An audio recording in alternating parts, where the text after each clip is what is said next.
Bonjour mon ami.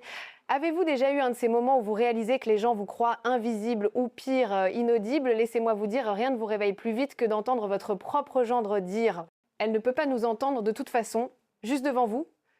J'ai peu, être 74 ans, mais mes oreilles fonctionnent très bien. » Surtout quand on parle de moi comme si j'étais une plante en pot. Alors qu'est-ce que j'ai fait? Oh ma chérie, j'ai répété à haute voix chaque mot qu'il venait de dire avec un sourire.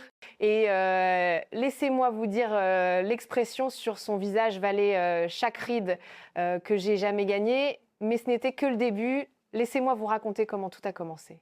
Et comment un petit moment a bouleversé mon monde pour le remettre à l'endroit. Dites-moi en commentaire quel âge vous avez et de quelle ville vous regardez cette vidéo. C'était un dimanche en Provence. Et si vous avez déjà passé un dimanche dans le sud de la France, vous savez qu'il y a un certain rythme, une sorte de rituel sacré et lent qui commence avec l'odeur du café et se termine avec le cliquetis des assiettes et le bourdonnement des voix familiales résonnant dans la maison, ma maison pour être exact. Cette même petite maison en pierre où je vis depuis près de 40 ans avec ses volets bleus un peu usés et le grand platane dans le jardin qui a vu plus de secrets de famille qu'un confessionnal. Les dimanches sont faits pour le poulet rôti et les pommes de terre pour les petits-enfants qui courent dans le couloir. Et pour ma fille Sophie et son mari, appelons-le Jean-Pierre, qui arrive les bras chargés de boîtes en plastique et le cœur plein d'opinions, j'avais passé la matinée à m'occuper du rôti l'arrosant juste comme mon défunt mari l'aimait et à fredonner de vieilles chansons d'Aznavour à la radio de la cuisine. Les petits-enfants, que Dieu les bénisse, avaient déjà réussi à renverser une carafe de citronnade et à laisser une traînée d'empreintes de pas boueuses de la porte du jardin au salon, mais cela ne me dérangeait pas. C'est à ça que sert la serpillière. Et puis, une maison silencieuse est une maison seule. Je préfère avoir un peu de chaos et beaucoup d'amour, même si cela signifie que mes sols ne restent jamais propres plus de 5 minutes. Maintenant, j'admets que mon ouïe n'est plus ce qu'elle était. Je n'en ai pas honte. J'ai mérité chaque cheveu gris et chaque décibel que j'ai perdu. Des années à écouter les yé, à élever 3 enfants et à faire le catéchisme à une classe pleine d'enfants de EN surexcités, ça vous marque une personne. Aujourd'hui, je dois monter le son de la télévision un peu plus fort et parfois je fais semblant de ne pas avoir entendu ma fille me demander de garder les enfants un vendredi soir. Et une femme doit avoir ses secrets. Si je peux pas avoir un peu de paix et de tranquillité dans mes vieux jours, à quoi bon? Mais je me débrouille très bien, merci beaucoup. Je sais lire sur les lèvres et je peux encore entendre les choses importantes comme le son des rires de mes petits-enfants ou le soupir de ma fille quand elle pense que je suis têtue ou le doux grincement familier de la porte. D'entrée, quand quelqu'un que j'aime rentre à la maison, ce soir-là, la table était mise avec ma plus belle vaisselle, celle avec les petites fleurs bleues sur le bord que je ne sors que pour les invités. Le rôti était tendre, le gratin dauphinois était crémeux et les haricots verts étaient juste assez croquants. Nous nous sommes tous serrés autour de la vieille table en chêne, les coudes se touchant, les assiettes bien remplies et pendant un instant, tout semblait parfait. Ma fille racontait une histoire sur son nouveau travail. Les petits-enfants se disputaient pour savoir qui aurait le dernier morceau de pain et Jean-Pierre faisait ce qu'il fait de mieux, rester assis en silence, vérifier son téléphone et faire semblant de s'intéresser à la conversation. Je versais la sauce en faisant attention de ne pas en renverser quand je l'ai entendu aussi clairement qu'une cloche sonnant dans une église silencieuse. Mon gendre s'est penché vers ma fille et a chuchoté « Elle ne peut pas nous entendre de toute façon, laisse-la tranquille ». Il a dit ça comme si j'étais une sorte de vieille lampe. Quelque chose à épousseter et à admirer de loin, mais qui ne fait pas vraiment partie de l'action, comme si j'étais un meuble en arrière-plan, un élément du décor, mais pas une participante à l'histoire. Pardon, est-ce que je viens d'être déclassée au rang de meuble? J'ai senti une bouffée de chaleur me monter au cou, le genre de chaleur qui vient à la fois de l'embarras et de l'indignation. Je vieillis peu, mais je ne suis pas invisible, je ne suis pas sourde et je ne suis certainement pas une plante en pot. Pendant une fraction de seconde, j'ai envisagé de laisser passer. Après tout, qu'est-ce qu'un commentaire irréfléchi de plus dans une vie entière à être sous-estimé? Mais ensuite, j'ai pensé à toutes les fois où j'avais ravalé ma salive, toutes les fois où j'avais laissé les gens parler autour de moi ou par-dessus moi, et j'ai décidé plus jamais, pas ce soir, pas dans ma maison. Alors j'ai posé la saucière, j'ai essuyé mes mains sur mon tablier et je l'ai regardé droit dans les yeux. Toute la table semblait retenir son souffle, même le gratin avait l'air nerveux. Avec mon plus beau sourire du dimanche, j'ai répété ces mots d'une voix claire et stable. Elle ne peut pas nous entendre de toute façon, laisse-la tranquille, mot pour mot. La pièce est devenue silencieuse, la fourchette de ma fille s'est figée à mi-chemin de sa bouche, les petits-enfants ont arrêté de se chamailler et m'ont regardé avec de grands yeux. Jean-Pierre est devenu plus rouge que la sauce tomate et pendant un instant, j'ai cru qu'il allait vraiment glisser sous la table pour se cacher. J'ai laissé le silence s'installer un instant juste assez longtemps pour que tout le monde le ressente, et puis j'ai souri. J'ai bien entendu, mon chéri, ai-je demandé, ma voix douce comme du miel. Parce que je détesterais manquer quelque chose d'important. Ma fille a laissé échapper un rire nerveux, les petits-enfants ont commencé à glousser et même Jean-Pierre a réussi à esquisser un sourire penaud. La tension s'est dissipée comme un barrage qui cède. Et soudain, tout le monde parlait en même temps, essayant de changer de sujet, passant le pain, demandant plus de sauce, mais le message était clair. J'étais toujours là, j'écoutais toujours et je faisais toujours partie de cette famille. Après le dîner, alors que je débarrassais les assiettes et chargeais le lave-vaisselle, ma fille est venue derrière moi et m'a serré dans ses bras. « Désolée maman », a-t-elle chuchoté. Il ne le pensait pas, j'ai tapoté sa main et lui ai dit de ne pas s'inquiéter. Je savais qu'elle était bien intentionnée et je savais que parfois les gens disent des choses sans réfléchir, mais je savais aussi que je n'étais pas encore prête à disparaître dans le décor. J'ai passé toute ma vie à prendre soin de cette famille, à maintenir les choses ensemble quand elle menaçait de s'effondrer. Et il est hors de question que je laisse une petite chose comme une perte d'audition me mettre sur la touche. Je ne suis peu être plus aussi rapide qu'avant et j'ai peu être besoin d'un peu d'aide de temps en temps, mais je suis toujours moi. Je suis toujours la femme qui peut préparer un poulet rôti les yeux fermés, qui connaît par cœur toutes les paroles de Piaf et qui peut battre n'importe qui au Scrabblin un après-midi pluvieux. Plus tard, dans la nuit, après que tout le monde soit parti et que la maison soit redevenue silencieuse, je me suis assise dans mon fauteuil préféré près de la fenêtre et j'ai réfléchi à ce qui s'était passé. J'ai ressenti un mélange d'émotions, de la peine oui, mais aussi une étrange sorte de fierté. Je m'étais défendue à ma manière et j'avais rappelé à tout le monde que j'étais toujours dans le jeu. J'ai pensé à ma mère qui disait toujours « tu n'as pas fini tant que tu n'as pas décidé que c'était fini » et j'ai souri. Être que vieillir signifie qu'il faut se battre un peu plus fort pour être entendu, mais cela signifie aussi que l'on a gagné le droit de dire ce que l'on pense. J'ai regardé la lune se lever sur le jardin, ce même jardin où mes enfants jouaient, et j'ai ressenti un sentiment de paix. Je n'étais pas invisible, je n'étais pas un meuble. J'étais le cœur de cette maison, la gardienne de ses histoires et le ciment qui liait tout ensemble. Alors que j'éteignais les lumières et que je me dirigeais vers le lit, je me suis fait une promesse. Désormais, je ne laisserai personne parler autour de moi ou par-dessus moi. S'ils avaient quelque chose à dire, ils pouvaient me le dire en face. Et s'ils pensaient que je ne pouvais pas entendre, eh bien, je devrais simplement leur prouver le contraire. Après tout, une femme doit avoir ses secrets, mais elle doit aussi avoir son mot à dire. Et tant que j'aurai un souffle de vie et une famille à aimer, vous pouvez être sûr que je serai là, à table, là où est ma place. Cette nuit-là, après le désastre du dîner de famille, je me suis retrouvée allongée dans mon lit à regarder les fissures familières du plafond de ma chambre, celles que j'avais suivies du regard 1000 fois auparavant. Mais cette fois, la maison semblait différente, plus silencieuse, plus lourde, comme si les murs eux-mêmes retenaient leur souffle. Je pouvais encore entendre l'écho des mots de mon gendre. « Elle ne peut pas nous entendre de toute façon, laisse-la tranquille. C'est drôle, n'est-ce pas, comme une seule phrase peut vous rester sur le cœur plus longtemps que n'importe quel rôti. » J'ai essayé de l'ignorer. J'ai essayé de me concentrer sur les bons moments de la soirée, les rires, les câlins collants des petits-enfants, la façon dont ma fille m'a aidée avec la vaisselle. Mais ce moment revenait sans cesse ébranlant ma confiance en moi. Je m'étais toujours targuée d'être forte, de savoir encaisser les coups. Mais cette nuit-là, j'ai ressenti quelque chose que je n'avais pas ressenti depuis longtemps. Je me suis sentie petite, non seulement petite, mais invisible. Comme si je me fondais dans le papier peint, devenant un élément du décor au lieu de l'histoire. Je me suis mise à me demander est-ce que ça va être comme ça désormais, des gens qui parlent autour de moi, pas à moi. Est-ce que c'est ça vieillir, devenir un fantôme dans sa propre maison, une ombre à sa propre table?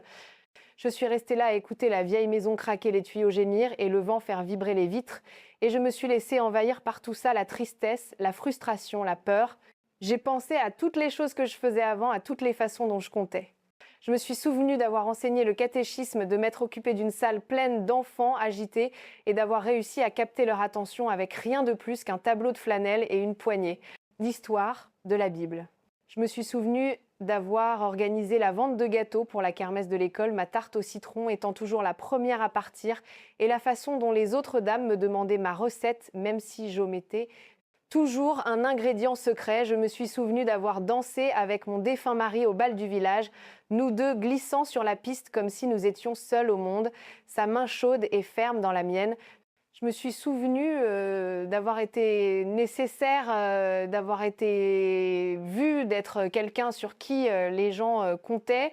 Étais-je vraiment fini? Était-ce cette partie de la vie où l'on vous met au rebut, où votre monde se rétrécit, au rendez-vous chez le médecin et aux rediffusions de questions pour un champion, où vos histoires ne sont pas racontées et vos opinions ne sont pas entendues? Pour être honnête, je me suis un peu apitoyée sur mon sort, d'accord, beaucoup. Je me suis laissée aller pendant un moment, remontant les couvertures jusqu'à mon menton et laissant les larmes couler, silencieuses et chaudes comme elles le font quand on ne sait pas si on pleure pour ce qu'on a perdu ou pour ce qu'on a peur de ne jamais retrouver, quoi. J'ai pensé à appeler ma sœur, mais il était tard et je ne voulais pas l'inquiéter. J'ai pensé à écrire dans mon journal, mais les mots semblaient trop lourds, trop emmêlés. Alors je suis juste restée là à écouter le tic-tac de l'horloge et j'ai essayé de me souvenir de qui j'étais avant de commencer à douter de moi. C'est là que j'ai entendu la voix de ma mère dans ma tête, claire comme le jour, la façon dont elle parlait quand elle me grondait parce que j'abandonnais trop facilement. Tu n'as pas fini tant que tu n'as pas décidé que c'était fini, disait-elle en agitant son doigt et en haussant un sourcil comme seules les mères savent le faire. Tu n'es pas une lâcheuse, Marie. Tu ne l'as jamais été. J'ai souri un peu malgré moi. Ma mère était une force de la nature, le genre de femme qui pouvait faire un repas avec rien et un foyer n'importe où. Elle avait traversé des temps plus difficiles que moi, et elle n'a jamais laissé personne lui dire quand son histoire était terminée, si elle pouvait continuer, je le pouvais aussi. J'ai réalisé que j'attendais que quelqu'un me donne la permission de compter, de m'inviter à nouveau dans la conversation, de me rappeler que j'avais encore quelque chose à offrir. Mais la vérité, c'est que personne ne va vous donner votre place à table. Vous devez la revendiquer vous-même. J'ai décidé sur le champ que si ma famille allait parler de moi, elle le ferait en face. Et s'ils pensaient que je ne pouvais pas entendre, eh bien, je n'aurais qu'à leur prouver le contraire. Le lendemain matin, je me suis réveillée avec une nouvelle détermination. Je me suis préparé une tasse de café bien fort, j'ai enfilé mon pull préféré, celui avec les gros boutons bleus, et je me suis assise à la table de la cuisine avec un bloc-notes et un stylo. J'ai commencé à faire une liste de toutes les choses que je voulais faire, de toutes les façons dont je pouvais me rappeler à moi-même et à tout le monde que j'étais toujours là bien vivante. J'ai écrit appeler la paroisse pour faire du bénévolat, m'inscrire au club de lecture de la bibliothèque et inviter les voisins à prendre le café. Et j'ai même écrit faire un test auditif, juste pour voir si peut-être j'avais besoin d'un peu d'aide. Il n'y a pas de honte à cela, me suis-je dit. Si une paire de lunettes peut vous aider à voir, pourquoi une paire d'appareils auditifs ne pourrait-elle pas vous aider à entendre? J'ai passé le reste de la journée à faire de petites choses pour reconquérir mon espace. J'ai appelé mon amie Françoise et l'ai invitée à déjeuner. J'ai sorti ma vieille boîte à recettes et j'ai commencé à planifier une vente de gâteaux pour le centre communautaire. J'ai même dépoussiéré le vieux tourne-disque de mon mari et mis un de nos albums préférés, laissant la musique remplir la maison et me rappeler tous les bons moments que nous avions partagés. J'ai dansé dans le salon juste pour le plaisir et j'ai ri de moi-même quand j'ai eu le vertige. Ça faisait du bien de bouger, de prendre de la place, d'être bruyante, un peu folle et d'être moi-même sans m'excuser. Ce soir-là, quand ma fille a appelé pour prendre de mes nouvelles, je lui ai parlé de mes projets. Je ne suis pas prête à être mise au rencard, ai-je dit en essayant de garder un ton léger. J'ai encore quelques tours dans mon sac, elle a ri et j'ai pu entendre le soulagement dans sa voix. Je n'ai jamais pensé ça, maman, a-t-elle dit. Tu es la femme la plus forte que je connaisse. J'ai souri, me sentant un peu plus légère, un peu plus courageuse. Peut être que je n'étais pas invisible après tout. Au fil des jours, j'ai continué à allonger ma liste. Je me suis inscrite à un cours de peinture à la maison des associations, même si je n'avais pas touché un pinceau depuis le lycée. J'ai commencé à me promener dans le parc, saluant les voisins et m'arrêtant pour discuter avec quiconque semblait avoir besoin d'un ami. J'ai préparé une fournée de sablés pour le facteur juste comme ça. J'ai même commencé à écrire mes souvenirs de petites histoires de mon enfance et de mes années avec mon mari pour que mes petits-enfants aient quelque chose pour se souvenir de moi. Chaque fois que je faisais quelque chose de nouveau, quelque chose d'audacieux, je me sentais un peu plus moi-même, je me sentais vue, je me sentais entendue. Bien sûr, il y avait encore des jours difficiles. Il y avait encore des moments où je me sentais seule, où la maison semblait trop silencieuse et le monde trop grand. Mais j'essayais de me souvenir des mots de ma mère. Tu n'as pas fini tant que tu n'as pas décidé que c'était fini. Un après-midi, alors que j'étais assise sur la terrasse avec une tasse de thé, la petite fille de ma voisine est montée en courant les marches. Madame Marie, vous voulez bien m'aider avec mes devoirs de lecture a-t-elle demandé, les yeux grands et pleins d'espoir. J'ai souri et j'ai tapoté le siège à côté de moi. Bien sûr, ma chérie, ai-je dit. Alors que nous déchiffrions les mots ensemble, j'ai ressenti un sentiment de joie, un sentiment d'appartenance. Je n'étais pas invisible, je n'étais pas oubliée. J'étais exactement là où je devais être. Cette nuit-là, en me préparant à dormir, je me suis regardée dans le miroir et je n'ai pas vu une femme qui s'effaçait, mais une femme qui avait vécu, qui avait aimé et qui avait encore tant à donner. Je n'avais pas fini. Loin de là. Et tant que j'aurais un souffle de vie, j'allais m'assurer que le monde le sache. La semaine suivante, je me suis donc rendue à l'action la plus pratique de ma liste. J'ai appelé le cabinet du docteur Dubois et j'ai pris rendez-vous pour un test auditif. Je l'avoue, j'étais un peu nerveuse dans cette salle d'attente, mais je me suis dit que si j'avais survécu à l'éducation de 3 enfants et à la perte de mon mari, je pouvais bien supporter quelques bips dans un casque. Quand l'audioprothésiste, une jeune femme joyeuse nommée Camille, m'a montré le graphique, elle m'a dit gentiment « Vous pourriez avoir besoin d'un petit coup de pouce ». Mais la bonne nouvelle, c'est que les appareils auditifs ont beaucoup progressé. On en a même des roses, si vous vous sentez audacieuse. Rose. J'ai failli éclater de rire. J'avais passé toute ma vie en chaussures confortables et en pull de couleur neutre. Et voilà que j'étais sur le point d'avoir une paire d'appareils auditifs rose vif. Pourquoi pas, ai-je dit en souriant. Si c'est pour entendre le monde à nouveau, autant le faire avec style. Quand je les ai mis pour la première fois, j'ai été émerveillée par tous les petits sons que j'avais manqués. Le tic-tac de l'horloge de la cuisine, les oiseaux devant ma fenêtre, le son de mes propres pas sur le parquet. C'était comme si quelqu'un avait remonté le volume de ma vie et je n'allais pas en gaspiller une seule note. Armée de mes nouvelles super oreilles, j'ai décidé qu'il était temps de me montrer à nouveau, pas seulement pour ma famille, mais pour moi-même. J'ai dépoussiéré mon vieux missel et je suis retournée directement à la chorale de l'église où Madame Dubois a failli laisser tomber sa partition quand elle m'a vue entrer. « Regardez qui est de retour !» s'est-elle exclamée en me serrant dans ses bras. J'ai repris ma place et quand nous avons commencé à chanter, j'ai senti ma voix se mêler aux autres forte et assurée et j'ai réalisé à quel point cela m'avait manqué de faire partie de quelque chose de plus grand. Moi, après la chorale, je me suis inscrite comme bénévole à la bibliothèque pour ranger des livres et lire des histoires aux petits pendant l'heure du conte. J'ai même lancé une soirée de belote hebdomadaire au club des aînés qui est rapidement devenu le clou de ma semaine. Les messieurs à la table ont commencé à m'appeler Marie la chanceuse. Il y a une certaine excitation à tenir une bonne main, à voir la surprise sur les visages de vos amis, et je ne pouvais m'empêcher de penser que peut-être je retrouvais un peu de mon ancienne étincelle. Mais le véritable test a eu lieu lors du dîner de famille suivant. J'attendais ce moment avec impatience, pas seulement pour la nourriture, mais pour la chance de montrer à tout le monde que j'étais de retour dans la partie.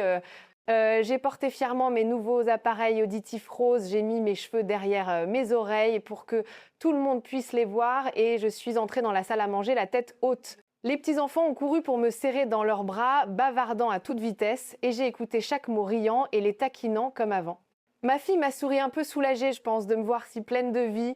Et Jean-Pierre, eh bien, il faisait comme d'habitude, restant en marge de la conversation, vérifiant son téléphone et chuchotant à ma fille quand il pensait que je ne faisais pas attention. Mais cette fois, j'étais prête. Alors que nous nous asseyions pour manger, je l'ai surpris en train de se pencher vers ma fille, la voix basse, et j'ai tout juste distingué les mots « Tu crois qu'elle veut se resservir ?» Je me suis penchée en avant, souriant. Et j'ai dit « Tu sais, je t'entends très bien maintenant. Alors à moins que tu ne sois en train de planifier ma fête d'anniversaire surprise, tu devrais être parlé normalement. » Toute la table a éclaté de rire, ma fille, les petits-enfants même, Jean-Pierre lui-même. Il avait l'air un peu penaud, mais il a souri et a levé son verre vers moi. « Notez Marie, à thé, il dit, on te tiendra au courant à partir de maintenant. » Et juste comme ça, j'étais de retour dans la conversation, non pas comme une pensée après coup, mais comme un membre à part entière de la famille. C'est drôle comme une chose aussi petite qu'une paire d'appareils auditifs peut vous donner l'impression d'avoir une seconde chance. Soudain, je captais toutes les petites blagues, les commentaires, en aparté les histoires que j'avais manquées. Je me suis surprise à intervenir davantage, à partager mes propres histoires. À la soirée de belote, j'ai commencé à raconter des anecdotes de ma jeunesse et les autres joueurs hurlaient de rire, tapant sur la table et en redemandant. À la chorale, je me suis portée volontaire pour chanter un solo, ce que je n'avais pas fait depuis des années. Et quand j'ai atteint cette note aiguë, j'ai vu quelques mâchoires se décrocher. « Tu l'as toujours, Marie », m'a dit Madame Dubois en me tapotant la main. « Ne laisse jamais personne te dire le contraire. » Même à la bibliothèque, les enfants ont commencé à m'appeler la dame des histoires et les parents m'arrêtaient à l'épicerie pour me remercier d'avoir redonné le goût de la lecture. Je me sentais utile, nécessaire et surtout vue. Bien sûr, tout n'était pas parfait. Il y avait encore des jours où je me sentais un peu déphasée, où le monde semblait bouger un peu trop vite. Il y avait encore des moments où mon mari me manquait tellement que ça faisait mal, mais je savais qu'il serait fier de moi, fier que je retrouve mon chemin, fier que je refuse de laisser la vie me filer entre les doigts. J'ai commencé à lui écrire des lettres dans un petit carnet, lui racontant mes journées, les choses drôles que les enfants disaient, la façon dont le soleil entrait par la fenêtre de la cuisine le matin. Cela m'aidait en quelque sorte de mettre tout cela sur papier, de le garder près de moi-même s'il était parti. Au fil des semaines, je me suis surprise à attendre avec impatience chaque nouvelle journée, me demandant quelle surprise elle pourrait me réserver. Je Je me suis rendu compte que vieillir ne signifiait pas s'effacer, cela signifiait avoir plus d'histoires à raconter, plus de leçons à partager, plus d'amour à donner. Et ainsi, avec mes appareils auditifs roses, mes gains à la belote et mes solos à la chorale, j'ai lancé ma propre petite tournée de retour. Je ne survivais pas seulement, je m'épanouissais, vivant pleinement et m'assurant que tout le monde sache que j'étais toujours là à l'écoute et prête pour la suite. Voilà ce qu'il en est, mes amis. Vieillir ne signifie pas que vous disparaissez. Cela ne signifie pas que vous cessez de compter, que vos histoires perdent soudainement leur valeur ou que votre rire est moins éclatant. Je le sais parce que je l'ai vécu. J'ai ressenti la piqûre d'être ignorée, la douleur d'être laissée de côté, la peur silencieuse que peut être je commençais à m'effacer de ma propre vie. Mais s'il y a une chose que cette dernière année m'a apprise, c'est que parfois il faut rappeler aux gens et à soi-même que l'on est toujours là. La vérité, c'est que parfois il faut se faire sa propre place. Parfois il faut s'éclaircir la gorge, se redresser un peu et faire savoir au monde que l'on n'a pas encore dit son dernier mot. Après cette nuit-là, les choses ont commencé à changer, pas du jour au lendemain, mais dans les petits moments qui composent une vie. Ma fille a commencé à appeler plus souvent, pas seulement pour prendre des nouvelles, mais pour demander des conseils pour partager un rire. Les petits-enfants ont commencé à venir me voir avec leurs secrets et leurs soucis confiants, que j'écouterais, que je comprendrais. Même mon gendre, que Dieu le bénisse, a commencé à m'inclure dans ses projets, me demandant mon avis sur tout. J'ai réalisé qu'être entendu n'est pas seulement une question de volume, c'est une question de présence, de se montrer, de refuser de se laisser mettre sur la touche. Bien sûr, il y avait encore des moments de doute, mais alors je me souvenais de toutes les femmes qui m'avaient précédée, ma mère, ma grand-mère, les femmes de ma paroisse et de ma communauté qui avaient affronté les mêmes peurs et qui avaient choisi encore et encore de tenir bon. Je pensais aux mots de ma mère, tu n'as pas fini tant que tu n'as pas décidé que c'était fini. Et je m'y suis accrochée comme à une bouée de sauvetage, je n'avais pas fini. J'avais encore des histoires à raconter, des gâteaux à faire, des chansons à chanter, des mains à tenir. J'avais toujours une place à table et j'allais la revendiquer chaque jour. Un après-midi, alors que j'étais assise sur la terrasse, la fille de ma voisine est passée avec son nouveau-né. Elle avait l'air fatiguée, dépassée, comme le sont souvent les jeunes mères, et elle m'a demandé si j'avais des conseils. J'ai souri et l'ai invitée à s'asseoir, à partager ses soucis, à me laisser tenir le bébé un moment. En parlant, j'ai réalisé qu'être entendue, ce n'est pas seulement parler. C'est aussi écouter, faire de la place aux autres, offrir du réconfort et de la sagesse. Elle a ri, elle a pleuré et en partant, elle m'a serré fort dans ses bras et m'a dit « Merci de m'avoir écoutée, j'en avais besoin ». Alors si jamais vous vous sentez comme si on parlait par-dessus vous ou si on vous laisse de côté ou si on vous traite comme si vous n'étiez pas dans la pièce, n'ayez pas peur de parler. Répétez chaque mot s'il le faut. Faites en sorte qu'ils vous voient. Faites en sorte qu'ils vous entendent. Et si tout le reste échoue, achetez-vous des appareils auditifs roses et commencez à gagner à la belote, ça marche pour moi. Lors du dîner de famille suivant, j'ai regardé mes petits-enfants se passer le pain, ma fille rire des blagues de son mari et j'ai ressenti une profonde paix. J'étais là tissée dans la trame de leur vie.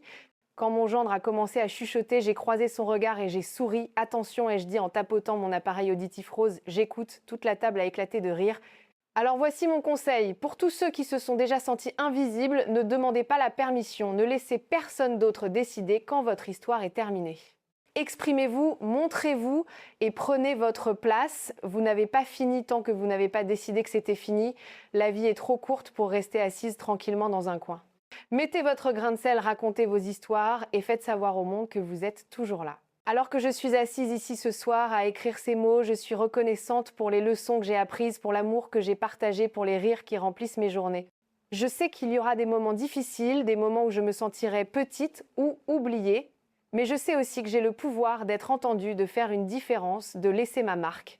Et ça, mes amis, c'est le plus beau cadeau de tous. Si vous avez apprécié cette histoire et que vous souhaitez d'autres récits de la vie réelle sur le fait de vivre de rire et d'aimer après 50 ans, cliquez sur le bouton d'abonnement. Partagez vos propres histoires dans les commentaires car nous n'avons pas encore fini et nous avons encore beaucoup de choses à dire. N'oubliez pas, on n'est jamais trop vieux pour faire du bruit.